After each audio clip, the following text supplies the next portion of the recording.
गोवर्त योनिशम. स्वामी समर्थ म्हणजे ह्या श्लोकातून वैश्याची वार्तावृत्ती म्हणजे उदरनिर्वाहाचं जे कर्म आहे ते 4 प्रकारचं आहे अशा प्रकारचं सांगितलेलं आहे. त्याच्यात कृषी, वाणिज्य, गोरक्षा म्हणजे गायीचं रक्षण आणि व्याज घेणे. तर भगवंत श्रीकृष्ण ह्या श्लोकातून सांगतात म्हणजे ज्यावेळेस गोवर्धन पूजा म्हणजे इंद्राची पूजा करायची होती त्यावेळेस त्या निमित्ताने हा भगवंत आपल्या जनांना सांगतात. वार्ता चतुर्दम तत्र वयम गोवर्त योनिशम. वयम गोवर्त योनिशम म्हणजे आम्ही तर ह्या 4 पैकी केवळ गोपालनच नेहमी करत आलो आहोत. मनु महाराजांनी सुद्धा मनुस्मृतीमध्ये पशूनाम रक्षणम वैश्यवृत्ती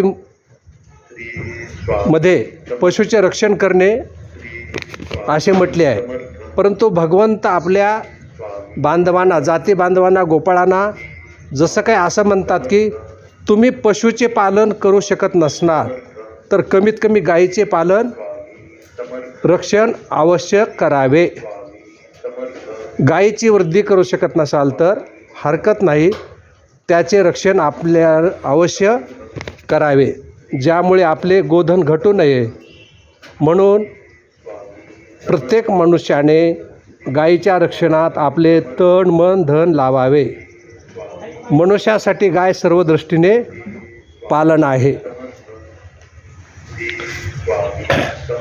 कारण गायी पालनापासून 4ही पुरुषार्थाची सिद्धी होते.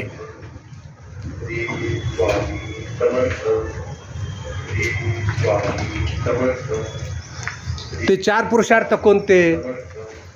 धर्म, अर्थ, काम आणि मोक्ष. आता पहिला पुरुषार्थ धर्म.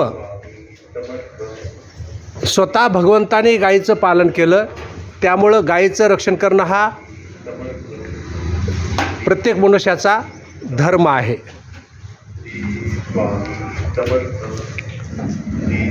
अर्थ म्हणजे पैसा. गायीच्या दुधापासून तुपापासून शेतकऱ्यांना मनुष्यांना गोपालन करणाऱ्यांना धन मिळते म्हणजे अर्थसुद्धा प्राप्त होतो. काम सर्व इच्छा गायीच्या रक्षणानं पूर्ण होतात. आपला देश कृषीप्रधान आहे. शेतीमध्ये जितकी प्रधानता बैलाची आहे तितकी प्रधानता अन्य कुठल्याही प्राण्याची नाही. काही ठिकाणी रेड्याद्वारे सुद्धा शेती केली जाते. रेडा बलवान आहे पण त्या रेड्यामध्ये सात्विक बल नाही.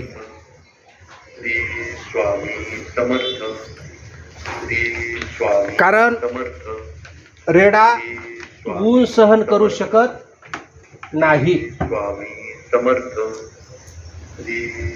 उन्हामध्ये जर त्याला कामाला लावलं तर तो जीभ बाहेर काढतो कारण त्यात सात्विक बल नसते. आणि गायीपासून उत्पन्न झालेल्या बैलामध्ये सात्विक बल असते. तो कितीही ऊन जरी असलं तरी थकत नाही.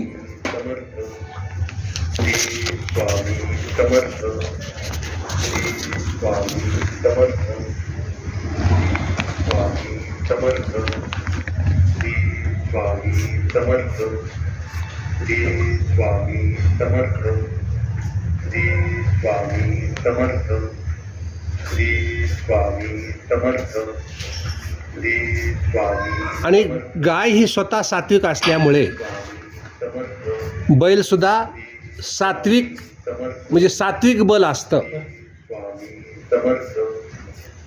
आता काही ठिकाणी उंटाद्वारे शेती करतात पण उंट सगळ्याला घेणं परवडत नाही, महाग असतात. आणि बैल त्या मानानं स्वस्त असतात. परंतु चांगल्या अनेक बैलाची आपल्या दुर्दैवानं आपल्या देशामध्ये कत्तल होत आहे. त्यामुळे बैलाची संख्या कमी होत आहे आणि त्यामुळं बैलाच्या किमती वाढलेल्या आहेत. बैलाची किंमत जास्त झालेली समर्थ आहे. स्वामी समर्थ स्वामी समर्थ स्वामी समर्थ घरी जर आपण गाय ठेवली तर बैल घरीच उत्पन्न होतात, खरेदी करावे लागत नाहीत.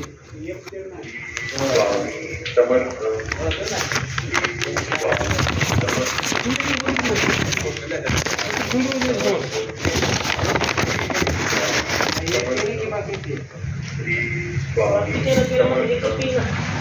काही जण म्हणतात संकरित गाय दुधाला जास्त आहे.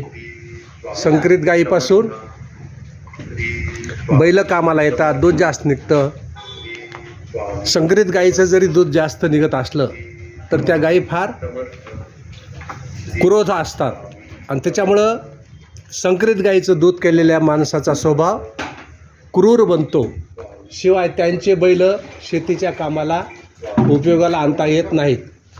कारण संकरित गायीच्या बैलांना खांदा नसतो आणि खांदा नसल्यामुळं त्यांच्या मानेवर जू ठेवता येत नाही.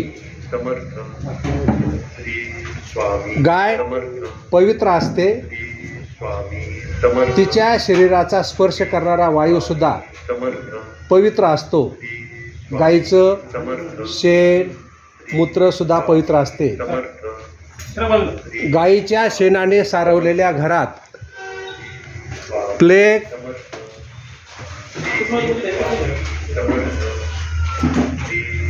कॉलरा इत्यादीसारखे भयंकर रोग, जीव घेणे रोग होत नाहीत.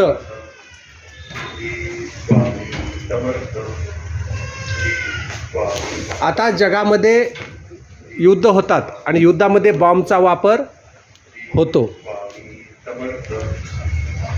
पण त्या बॉम्बचा सिमेंटच्या घरावर जेवढा परिणाम होतो तेवढा परिणाम सारवलेल्या गाईच्या शेणापासून सारवलेल्या घरावर होत नाही.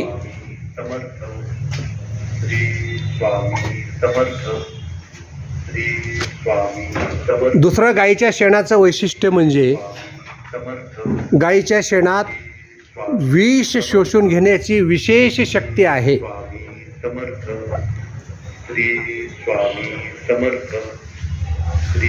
कारण साप चावलेल्या माणसाला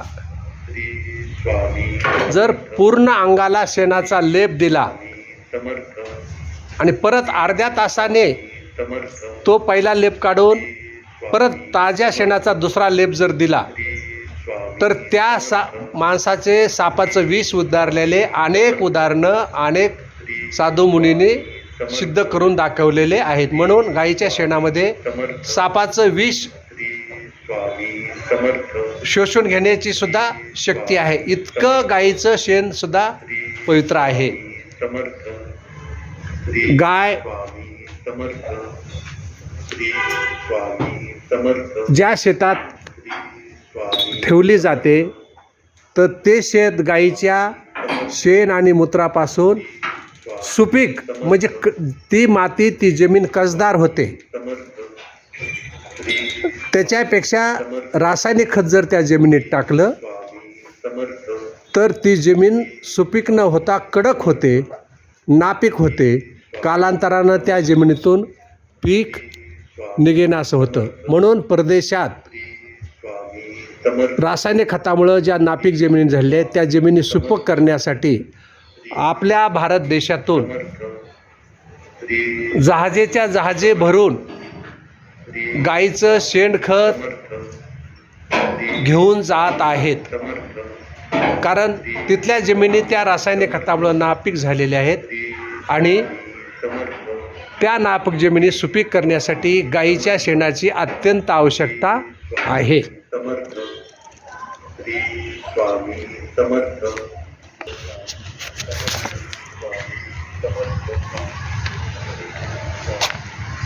गाईच्या शेणापासून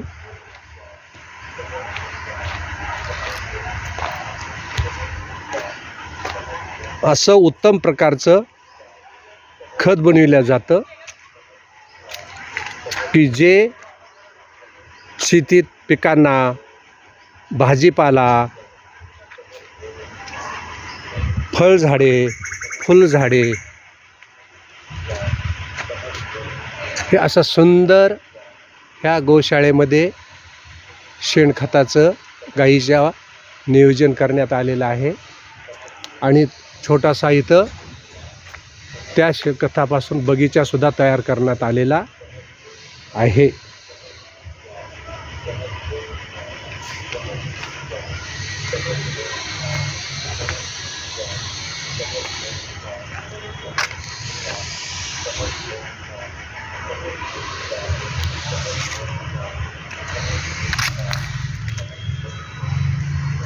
हे सुंदर असं बनलेलं गाईच्या ह्याच्यापासून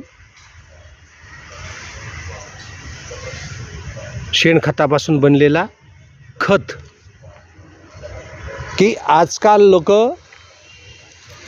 सेंद्रिय शेतीकडे जास्त वळत आहेत. सेंद्रिय फळांना, सेंद्रिय भाजीपाल्यांना जगामध्ये मोठ्या प्रमाणावर मागणी होत आहे. गुलाबाचा बगीचा ह्या गाईच्या शेणखतापासूनच जोपासलेला आहे. हे शेणखत टाकण्यात आलेले आहे. असे सुंदर असे गुलाबाचे झाड आहेत. हे नारळाचे झाडं ह्या गोशाळेमध्ये लावण्यात आलेले आहेत.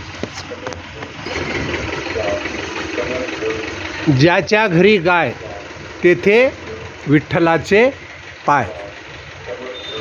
आपल्या शास्त्रपुराणामध्ये असं सांगतात की गायीमध्ये 33 कोटी देवांची वस्ती आहे. 33 कोटी देव गायीच्या अंगात राहतात.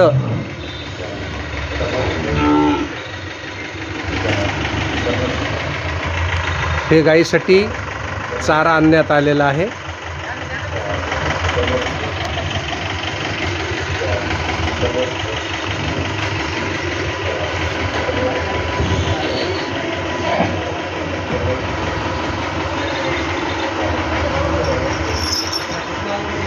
आपण पाहिलं गाय पवित्र आहे. गायीच्या शरीरामध्ये 33 कोटी देव वास्तव्य करतात. म्हणून गायीपासून जेही काही उत्पन्न होतं ते पवित्र असतं. आणि त्या शेणखतापासून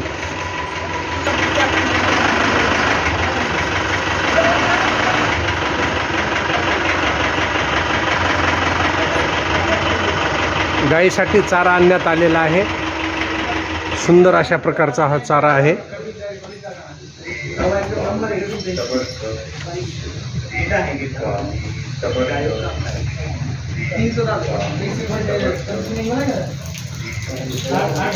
आमच्या देशातल्या ह्या देशी गाई, हे गाईचं गोमूत्र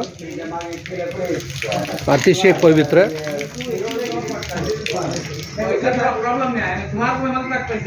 आमच्या देशाच्या गाई, देशी गाई सौम्य आणि सात्विक आहेत.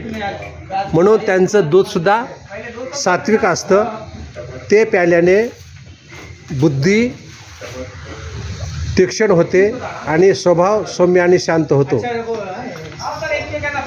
विदेशी गाई जास्त दूध देतात, पण त्या गायीमध्ये क्रोध असल्यामुळं त्यांचे दूध पिल्यामुळं माणसाचा स्वभावसुद्धा क्रूर होतो.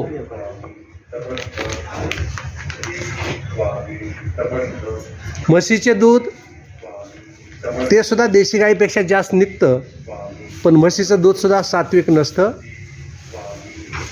त्या सात्विक दूध नसल्यामुळं म्हशीच्या दुधापासून सुद्धा जे बल मिळतं ते सात्विक बल नसतं. पूर्वी सगळे युद्ध घोड्यावर बसून लढल्या जात होती.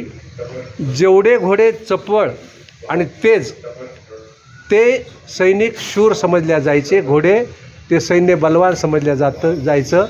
तर त्याचं वैशिष्ट्य असं होतं की त्या घोड्यांना शुद्ध देशी गाईचं दूध पाजवल्या जात होतं. आणि त्या दूध पिल्यामुळे घोडे तेज होत होते. एकदा प्रयोग करण्यासाठी काही घोड्यांना म्हशीचं दूध पाजलं, घोडे लठ्ठ झाले, परंतु नदीत पार करत असताना ते घोडे पाण्यामध्ये बसले. कारण का? म्हैस पाण्यात बसते, म्हशीला पाणी फार आवडतं आणि त्या घोड्यानं म्हशीचं दूध पेलेलं असल्यामुळं ते घोडेसुद्धा त्या म्हशीप्रमाणे पाण्यात बसले. याशिवाय धार्मिक कार्यामध्ये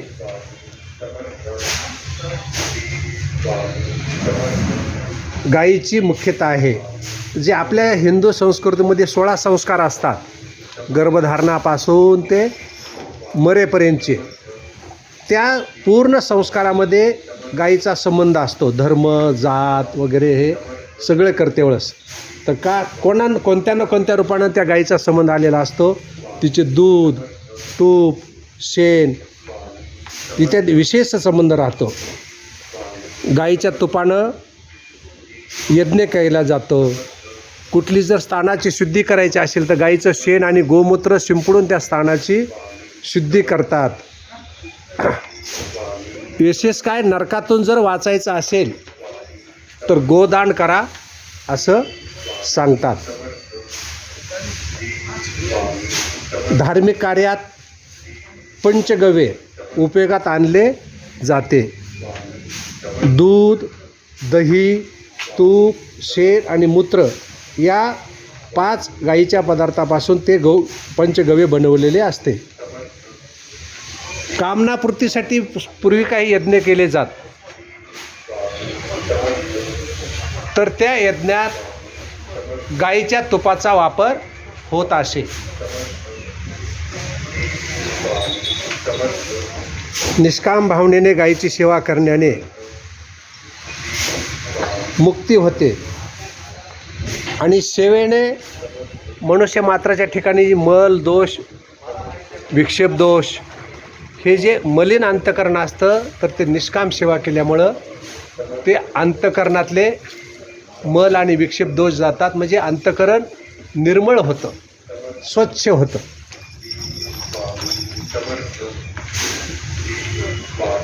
साक्षात जगद्गुरू भगवान श्रीकृष्ण यांनी पायात कुठलंही वाहन न घालता अनवाणी पायानं गायीचं गोपालन केलं, गायीची रक्षण केलं, म्हणून त्यांना गोपाळ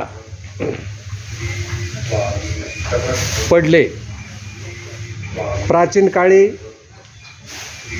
आपले ऋषी मुनी वनात राहत आणि वनामध्ये गायी पाळत आणि त्या गायीपासून दूध, तूप मिळत असे. त्या दुधानं, तुपानं त्यांची बुद्धी अतिशय तीव्र, तीक्ष्ण आणि विलक्षण राहत होती.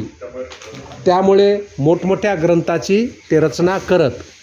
ते ग्रंथ जर आपण आज पाहिले तर ते ग्रंथाचं अर्थ करणारे, वाचणारे सुद्धा लोक शिल्लक राहिले नाहीत. त्याचं कारण काय? सर्वांना गाईचं दूध मिळत नाही. गाईच्या दुधाने आणि तुपाने मनुष्याचं आयुष्य वाढतं. म्हणून गाईच्या तुपाला संस्कृतमध्ये दुसरा शब्द आहे आयु. आयु म्हणजे आयुष्य, आयुष्यवृद्धी.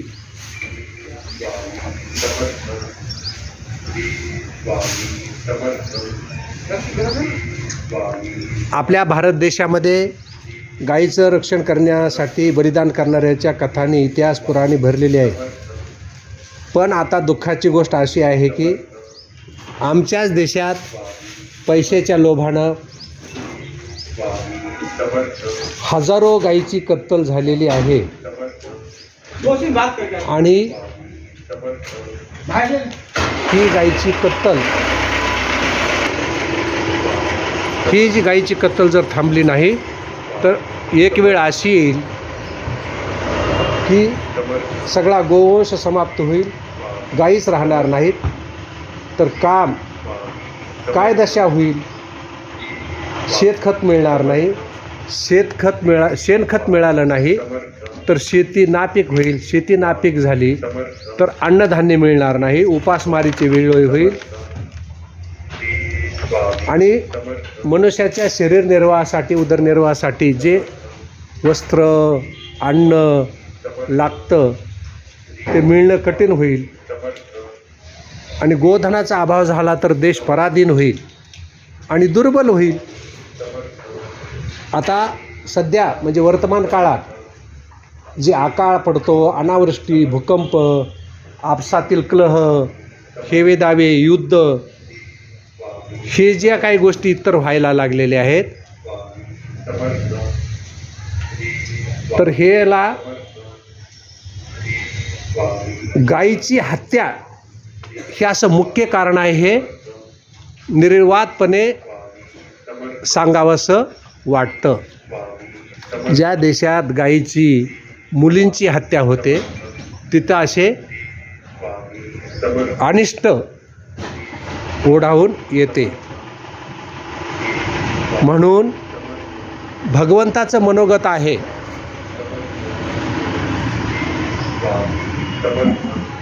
भारत देशवासियानं, सनातन धर्मीयांनी आपली पूर्ण शक्ती लावून कोणत्याही परिस्थितीत गोरक्षण करणे, त्यांची कत्तल होण्यापासून कत्तलखान्यात जाऊ न देणे हे आमचं प्रत्येक भारतीयांचं परम कर्तव्य आहे. गायीची सुरक्षा करण्यासाठी सर्व बंधू भगिनींनी आपल्या घरी गायी पाळाव्यात, त्यांचं पालन करावं, गायीचे दूध, तूप वापरावे, दुसरा गॅस न वापरता गायीच्या शेणापासून जो गॅस तयार होतो त्यासाठी गोबर गॅस, ह्याच्यासाठी शासनसुद्धा मदत करतं, तर गोबर गॅसचा वापर करावा. गायीच्या रक्षणाच्या उद्देशाने, विशेष काय गायीच्या रक्षणाच्या उद्देशाने गोशाळा बनविल्या जाव्यात. दुधाच्या उद्देशाने नव्हे, त्यांच्यापासून पैसा मिळेल ह्या उद्देशाने गोशाळा तयार करू नये, तर गायीचं रक्षण व्हावं ह्या उद्देशाने गोशाळा बनविल्या जाव्यात. आता प्रत्येक गावात, खेड्यापाड्यानं गायी चरण्यासाठी ठराविक जागा राखून ठेवलेली असते. तिला विशेष नाव आहे गायरान, गायीसाठी रान. पण दुर्दैवानं आज त्या गायरानावर बरेचसे अतिक्रमण झालेले आहेत. तर जेवढे काही गायरान आहेत ते गायीसाठी असतात. पूर्वीचा फार उद्देश चांगला होता. गायीच्या रक्षणासाठी मोठमोठी गायरानं होती, कारण तिथं पूर्ण गावच्या गायी येऊन चरत होत्या. कोणाचीच मालकी नव्हती, कोणाची गाय तिथं येऊन चारल्या जात होती. पण त्या गायरानाचं रक्षण करावं. सरकारनं जर कुठं गायी रानावर ताब्यात घेतलं तर सरकारकडून ती गायरानं मुक्त करून घ्यावीत. देशाच्या रक्षणासाठी संपूर्ण देशात गोहत्या बंदी करण्यासाठी सर्वांनी आग्रह धरावा. गोहत्या झालीच आहे, परंतु यापुढं कधी गायीची हत्या होऊ नये.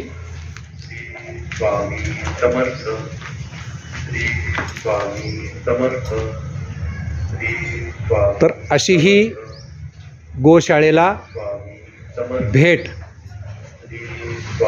भगवंताने भगवद्गीतेत सांगितल्याप्रमाणे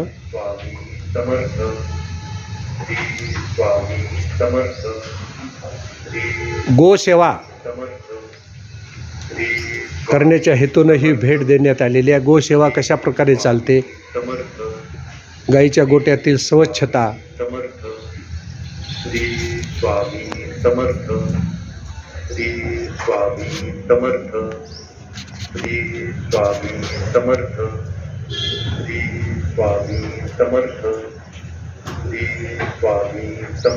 सर्वांना नम्र विनंती आहे की शक्य असेल तर 1-2 प्रत्येकानं आपल्या आपल्या घरी गायी पाळल्याच पाहिजे. त्याशिवाय गायीचं रक्षण होणं शक्य नाही. सर्वांनी गायीचं रक्षण करणं